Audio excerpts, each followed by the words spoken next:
ಛಾವಾ ಅಂತ ಒಂದು cinema release ಆಗಿದೆ. ಛಾವಾ ಅಂದರೆ ಸಿಂಹದ ಮರಿ ಅಂತ ಅರ್ಥ. ಇದು ಧರ್ಮವೀರ ಸಂಭಾಜಿ ಮಹಾರಾಜರ ಜೀವನ ಗಾಥೆ.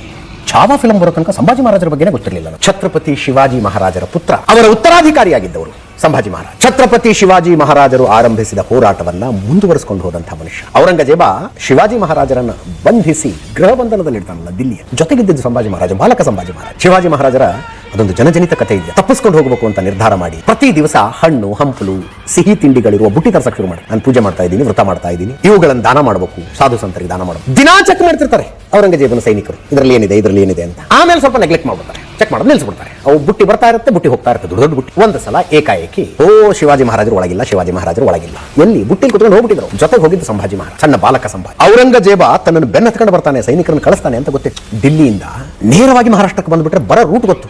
ಸೈನಿಕರು ನುಗ್ಗಿಸ್ಬಿಡ್ತಾನೆ. ಶಿವಾಜಿ ಮಹಾರಾಜ್ ಮಥುರಾಕ್ ಹೋಗ್ತಾರೆ. ಮಥುರಾಕ್ ಹೋಗಿ ಕೇಶಮುಂಡನ ಮಾಡಿಸ್ಕೊಂಡು ಸಾಧುವಿನ ವೇಷ ಹಾಕೊಂಡು ಅಲ್ಲಿಂದ ಪುರಿಗೆ ಬಂದು ಆ ಮೂಲಕ ಬೇರೆ ರೂಟ್ ನಲ್ಲಿ ಬರುತ್ತೆ. ಆವಾಗಿನಿಂದಲೂ ಜೊತೆಗಿದ್ದವರು ಸಂಭಾಜಿ ಮಹಾರಾಜ್. 8 ವರ್ಷ ಅಧಿಕಾರ ನಡೆಸಿರ್ತಾರೆ. ಔರಂಗಜೇಬನ ಸೈನಿಕರು ಜೀವಂತವಾಗಿ ಸೆರೆ ಹಿಡಿದು ಬಿಡ್ತಾರೆ. ಸಂಭಾಜಿ ಮಹಾರಾಜರನ್ನ ಜೀವಂತವಾಗಿ ಸೆರೆ ಹಿಡಿದು ಕರ್ಕೊಂಡು ಹೋದಂತಹ ಔರಂಗಜೇಬ ಹೇಳೋದೊಂದೇ, ನಿನ್ನನ್ನು ಬಿಟ್ಟು ಬಿಡ್ತೀನಿ, ನೀನು ರಾಜ್ಯಭಾರ ಮಾಡ್ಕೊಂಡಿರು, ಬಟ್ ಮುಸ್ಲಿಂ ಆಗುವಂತ ಸಂಭಾಜಿ ಮಹಾರಾಜರು ಒಪ್ಪಲಿಲ್ಲ. 40 ದಿನಗಳ ಕಾಲ ಕೊಡಬಾರದ ರೀತಿಯಲ್ಲಿ ಚಿತ್ರಹಿಂಸೆ ಕೊಟ್ಟು ಔರಂಗಜೇಬ ಅವ್ರನ್ನ ಕತ್ತರಿಸಾಕದ. ಅದರ ಕತೆ ಛಾವಾ.